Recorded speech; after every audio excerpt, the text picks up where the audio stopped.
Alrighty, I'm back. I know I hadn't posted a video in a while, and then of course the last video that I posted was simply why I wasn't motivated to make videos. But I'm starting to get back into the motivation of making videos. So um, appreciate those that may watch this video. Like, gosh darn, man, we're getting a little old of your disappearing acts. We enjoy your channel. I hear it all the time. I hear it in the comments. I really do appreciate it, but I'm still human, So, with that being said, um, thanks for tuning in. For those that are gonna watch this video, everyone already knows the deal about if you're new.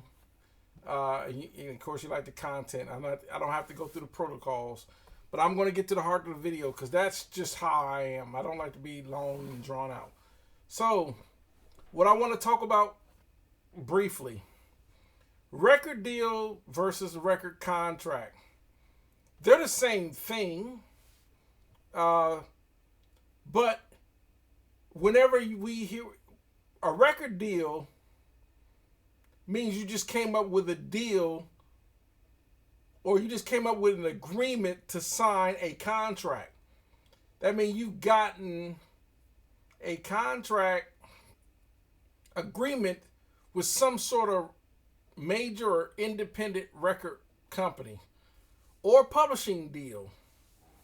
You got a deal, meaning you've negotiated and you're like, okay, I think I'm happy with the terms.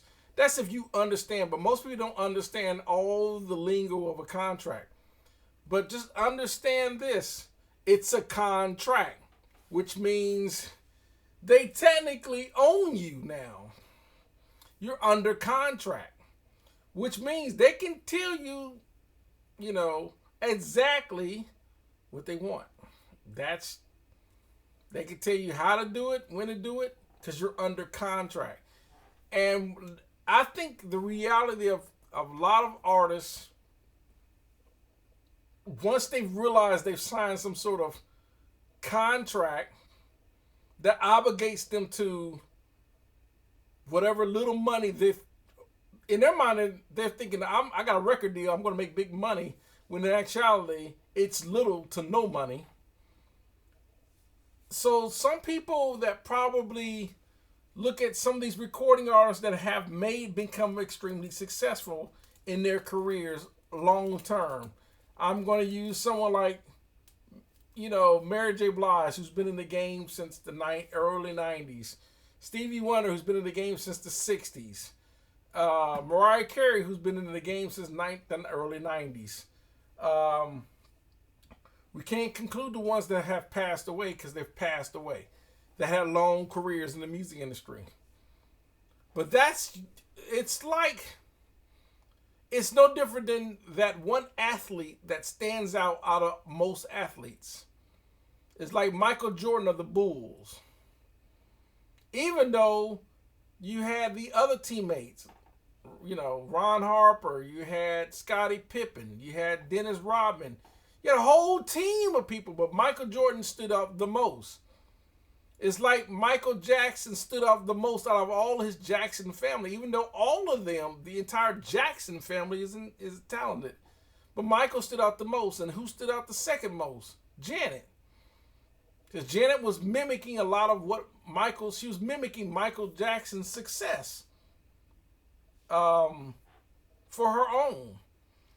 So, to make a long story, to touch on the record deal / record contract, contracts are obligations. So a lot of people think record deal, oh man, I've made it. When in actuality, record labels would sign hundreds of people, but they will only push 10%. And it's business, it's the business model. I need to have at least 100 people under my belt. So at least out of these 100 people, somebody is going to become successful to make me money. That's the business. The record companies mainly made their money off of selling mechanical royalties. Basically, they made their money off of product. Music is the product. The music, how they made their money, the reason why they wanted to own the masters, because the masters can be licensed to be attached to so many things that can make the record label money. They're trying to make money. To you, you're just another artist. You're just another number. You know, it's kind of like you got 5,000 people trying to be singers. Most are going to be okay. There's going to be a few that's going to be not so good. And there's going to be that 10% that are just outstanding. Regardless of if they're okay or they're not that good or if they're outstanding, whoever of all those artists can make money, because sometimes music can be more than just talent. Sometimes music is about a gimmick, a niche, a certain beat that gets people moving, or whatever the case may be. So that's pretty much on the record contract versus the record deal. The record contract versus the record deal.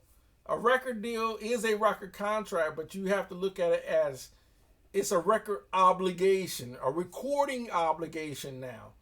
It goes from record deal to record contract to recording obligation. And they have point systems and all this on how people get paid and who's going to get paid and who has to pay who. So there's I made a video on that about how the record companies work and how artists make money. And basically, because of, the way industry has changed, the music industry has changed. The music industry has changed. So because I look at it like this, people are always going to make music. That's never ever going to go away. Now, how people make music and what tools they're using will always change. And there are the only ones that are really fighting the changes is people that have become complacent to the way they're used to doing things. I am no exception. But what we have to look at it now in the tools, meaning the gear, what we have to look at it,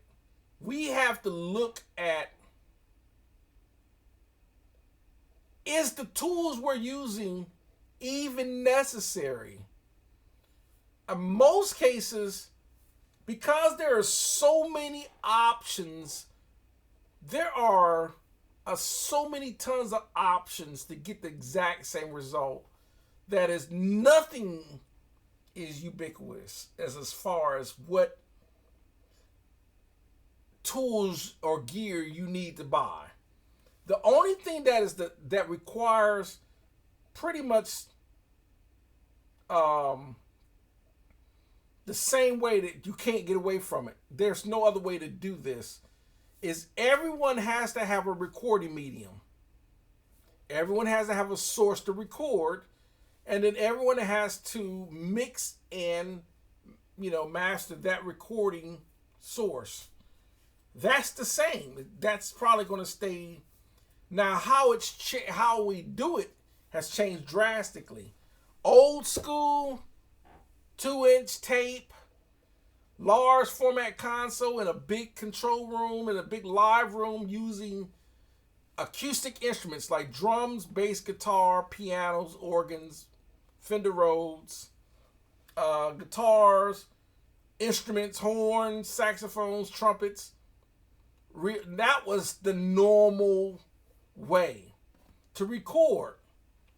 You recorded through a console, on the tape, and you needed all kinds of processing pieces of gear, compressors, EQs, and everything, and then they would use rooms, hallways, stairs, plates, anything to create space with reverbs, delays, tape machines, all kinds, and then they would all this stuff would just keep being made in the 70s and 80s what we known as become racks of gear.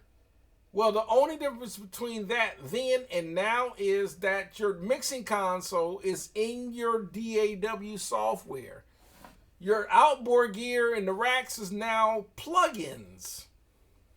That's the inevitable changes that a lot of old school people, like even myself, even though I know this and come to this realization that that's just, it is what it is. It's no different than, and there's a lot of people, I can use a million, I'm going to try to use quite a few,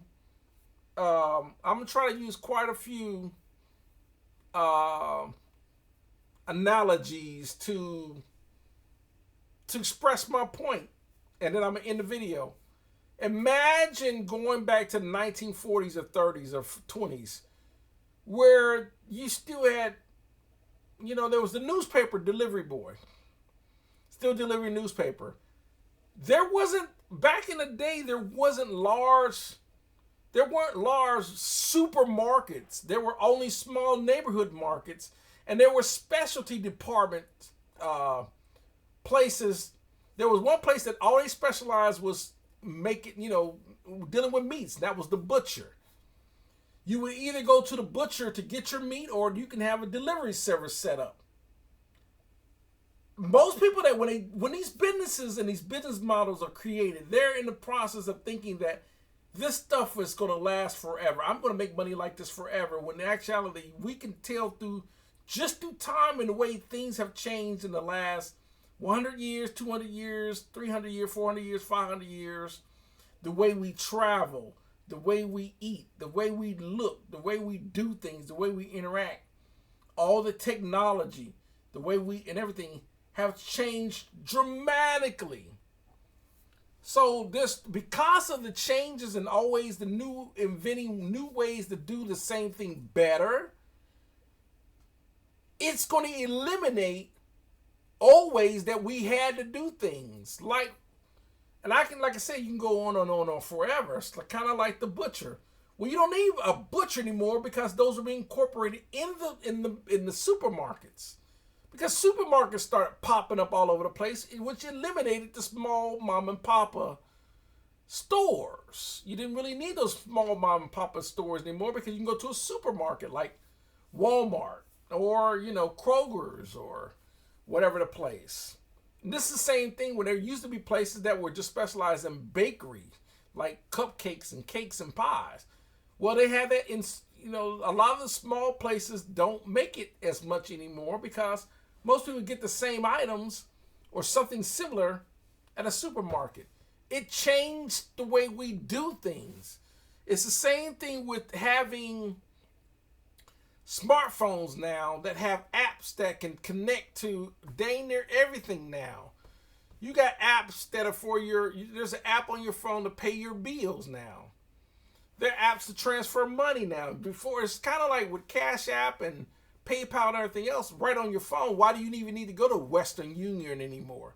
And now with a lot of that stuff being instantaneous, being able to go directly into your bank account, it's kind of like, why do I need to go to Western Union? Then you have to wait for it to get to Western Union.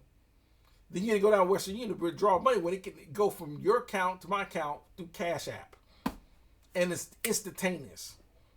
It's no different than now that people going down and paying their light bills now on the internet now. I don't never go down to the light company to pay my bill no more. I pay it online. That's just, there are people that still write checks and still go down to the places to pay their bills in purpose. Like, that's just the wasting gas. But they don't see it like that. They think when you got people that have become so complacent that they will not change because they're complacent, not realizing that a lot of the stuff they're used to doing and how they do it is gonna go away. And this is the reason why so many people get left behind. This includes in the music industry. You have to everyone's come to the point now.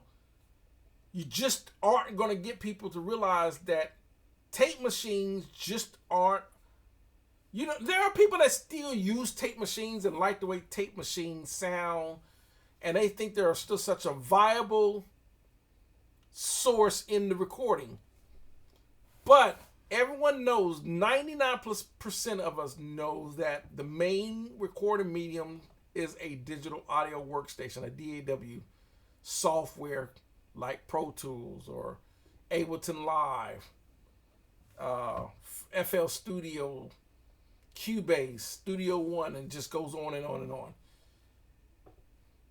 And there's just no getting around it. And anyone knows that you can edit in a DAW way more efficiently and way more productively through a DAW than you would ever on a tape. Taking a razor blade and chopping tape up. It's tedious. You have to know what you're doing when it comes to slicing up tape, or the record's ruined. Period. Most people, that's why everyone's talking about Pro Tools and or Studio One or Cakewalk or whatever. And that goes with the source of plugins. The only thing that is not that's going to still be pretty much the same things that your almost home studio or commercial studios will always need is speakers, an interface, and microphones. Everything else is options. Consoles are options. Rack gear is options. But having a good set of monitors, a good microphone, and a good interface is not an option. So it's the inevitable that there are people, if you ever listen to, it's kind of like, if you ever hear the people, the argument that the way things were was the best way, is because if you ever hear that, it's coming from someone older. Seriously. And it's not to knock someone older, because I'm older. I like an analog console. I just like the way the music comes out through it. I like outboard gear because I like how real actual outboard gear, I like how it sounds and what it sounds like to the signal. This is all preference. There are a lot of people that love working through their DAW and their plugins, which is absolutely perfectly fine.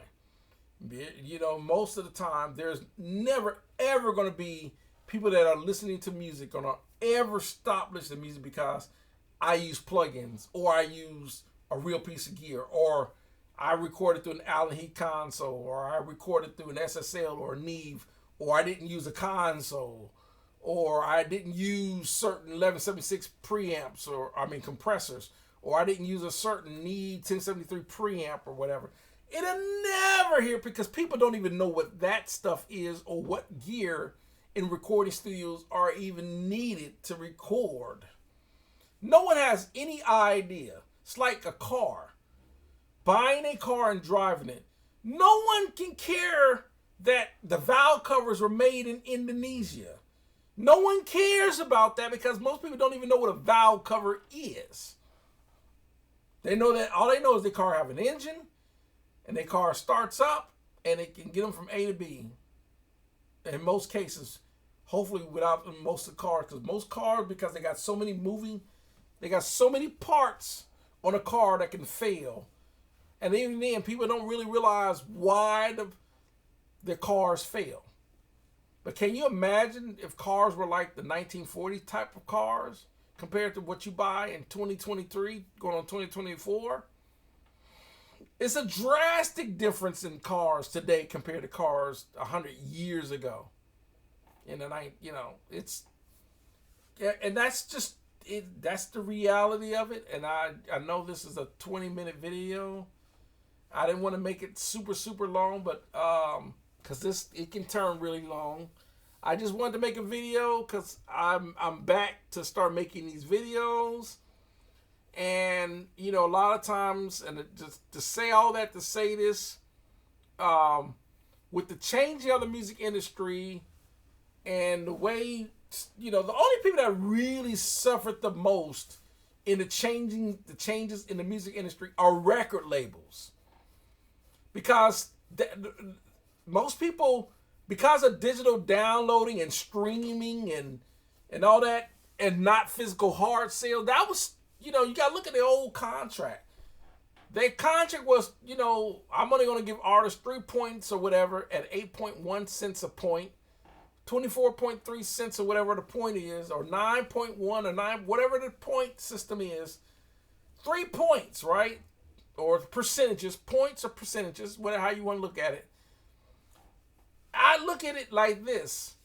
90%, and the reason why most of them, they say, well, record labels justify taking the bulk of the sales, is because they say, well, we got so much overhead we need to pay staff.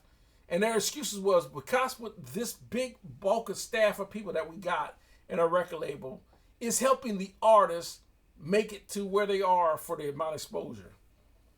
Well, because of Instagram and Twitter and TikTok and Facebook and YouTube, and artists have so many other outlets other than just the radio and video and a record label. They got a lot of options now. And because of that, people just don't need to buy product like that anymore, because when you were buying CDs, you were limited to anywhere from between how many songs you could fit on the CD. What was the max? 16, 17, 18 songs max? Some of them did double release CDs or whatever.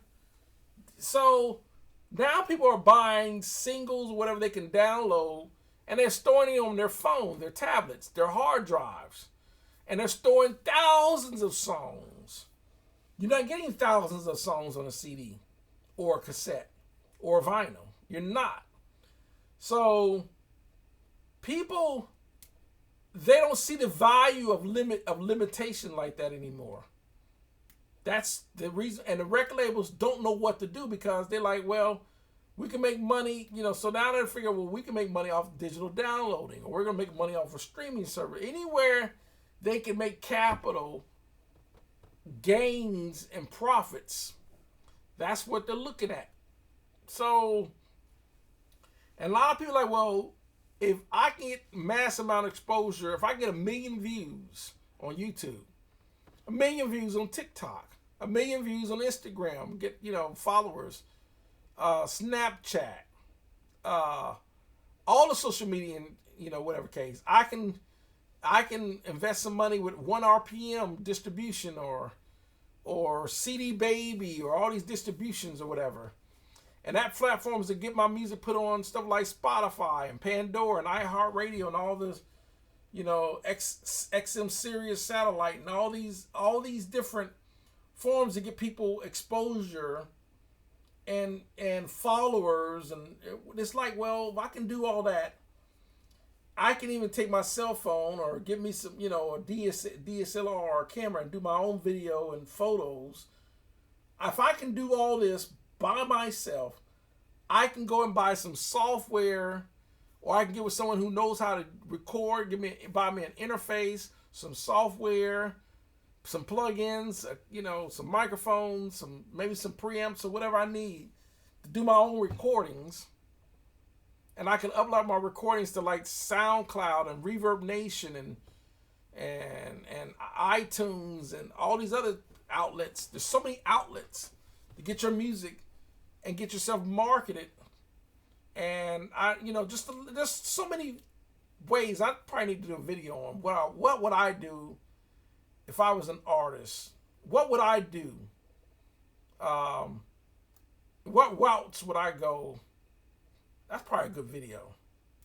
I gotta remember to do that. But there's so many, it's kind of like, yeah, of course the record labels had an edge.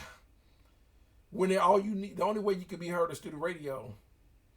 And the thing is, some radio stations were successful at getting people on certain radio stations, but they couldn't get them on all. It was the radio stations that's a whole different video on the radio stations.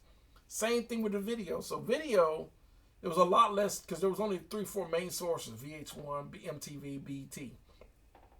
But radio, like, I can get you on probably 8 or 9 radio stations in New York, but it does no good, because only people in New York City or the state of New York can hear it. Albany or Buffalo, New York. But that does no good for people that live in Miami or Houston or Denver or LA or Seattle, because they can't hear it. And it also depends on when people are tuned in to listen to the radio. But the reason why radios are starting to become less and less of a significance is because more and more people are not on the radio, listen to the radio as much, because people are burnt out on all the corny local commercials. I'm not going to say all corny, but people are burnt out on a lot of those commercials. But the radio stations need those commercials because the advertise, those local businesses pay for advertisement. That's how radio stations make their money. So a lot of times, half the people are not even tuned into the radio because some people are at work, some people on the road, some people are asleep, some people are watching TV. Not everyone's always listening to the radio. So you might miss a time spotlight when your stuff rotates on the radio. So that's a whole different video in itself. It's on the radio. But to sum up the video, because like I said, to sum up the video, the changes are inevitable on the music industry. Period. It's changing. And like anything, with all things, it's kind of like, I'll sum up with that guy. Let's think about one last thing. Back in the day when you went to the movie theater, there was an old guy, probably 80 years old. No, I'm going to say that. That's not always the case. Sometimes they're young people. They had to load up the film. So Paramount or Fox or Century and or TriStar and all these people would actually literally distribute out the movie film, and including all the what they call trailers. They would send these out to every movie theater. And so when people went to the movie theater, this person had to literally load up load it up into the projectors to show on the big film. Now everything is digitally controlled through the internet, and there's not even a person up there. It's all remotely controlled. They're all high tech. They're not these big, gigantic, bulky, long film type of camera projectors.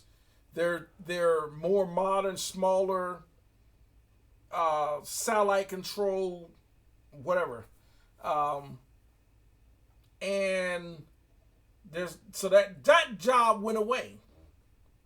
Out of just 1,000, there's videos on jobs that have went away because of changes in technology. You can watch a video on jobs that have went away. The change in technology doesn't require those type of jobs anymore. This is the changes in technology, and that's the same thing with the music industry. There's just changes in the music industry that does not require record labels anymore, or one set all. It must be in a commercial studio with a large format. But you know who wants to make you believe that you have to be in a commercial studio with a large format console and all that? People that own that. Because that's money. That's business and money. When they're not getting clients, it's no different than... I want to make one more point before I end the video. It's kind of like when it goes back to the record, a music career. You cannot think that building your own commercial or home studio is the one-all, be-all epitome of success in the music industry. That's the same mindset as if a person goes and buys a building and turn it into a mechanic's garage and have every possible tool they need to do alignments, brakes, oil changes, diagnostics, AC systems, and so forth. Have every piece of gear, but they got no clients. A studio with no clients is just collecting dust. A garage with no clients is just collecting dust. You can have all the best gear in the world. It doesn't do no good if you got no clients. So a lot of people think, well, I'm only doing my home recording studio because I want to do my own production. That's fine and dandy, but how long do you want to do that? And you're enjoying what you're doing with the music you're making in your home studio, but don't you want other people to enjoy what you're doing as well? That becomes part of doing a career. Performing, when you think of artists, the biggest artists out there that were out there, like Michael Jackson and Prince and so forth, you didn't know Michael Jackson's not known for being in the recording studio. Prince was not known for being in the recording studio. Prince and Michael Jackson were known for performing on stage in front of thousands of people. That's an artist's career. Because they did that and they would always wow the crowd, they were able to do that up until their deaths. Same thing with Whitney Houston. Whitney Houston was known for singing and performing in front of people. That's an artist's career. Not because you got good in your DAW with Pro Tools and you know how to make some beats or some music and you're doing it in your house. Millions of people are doing that. But the only reason why you know about the artists out there, that are out there, whether it's Justin Timberlake or whoever, is because they perform. But other than that, that's the end of the video. I'm back. I know it was kind of a 30+ minute video, long-winded, but I'm back. And I just want to talk about a few things about the changes in the industry and how we got to get used to it. It's changing the way it's changing. And we can't be complacent. We got to learn and grow to change with it, or we're gonna disappear like that old guy that disappeared because his job went away because he can't load up film in a movie theater no more. That job went away. There's no need for it. And it's the same thing was happening with all the way things are happening in life today, the way things used to be 100 years ago. There's probably hundreds of jobs that went away 100 years ago that don't exist today because technology have changed that. Advancements. It's kind of like, why do I need, to mail you a document? I can just email it to you. You'll get it instantaneously if I email it to you. Instead of waiting 3 or 4 days. So that's going to do it for the video. Thanks for watching. Y'all have a great one.